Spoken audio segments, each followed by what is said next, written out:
দুর্গাপুজো কিন্তু চলে এলো and I went to the market for some shopping and I suddenly thought কি 100 টাকায় বিধার মার্কেটে কী কী খাবার জিনিস পাওয়া যেতে পারে দেখা যাক।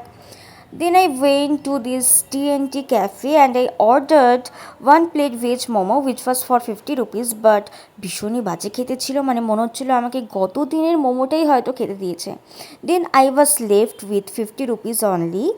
তারপর এদিক ওদিক ঘুরে হঠাৎ করে আমি ফুচকাওয়ালাকে দেখতে পেলাম আর 20 টাকার 6টা ফুচকা আমি খেয়ে নিলাম। তারপর আমার কাছে আর কি কেনা যায় ভাবতে ভাবতে 20 টাকা দিয়ে আমি ডেয়ারি মিল্কস একটা চকলেট কিনে নিলাম, কারণ আই লাভ চকলেট। তারপর এই 10 টাকা নিয়ে আমি বললাম ফ্যাসাতে কী কেনা যায় কী কেনা যায়।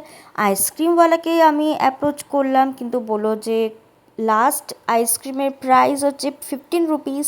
তারপর ফ্রুট জুসওয়ালাকে বললাম, তিনিও রিজেক্ট করলেন। তারপর লাস্টে আমি 10 টাকা দিয়ে কুরকুরে প্যাকেটটা কিনে আমার এই চ্যালেঞ্জটা কমপ্লিট করলাম।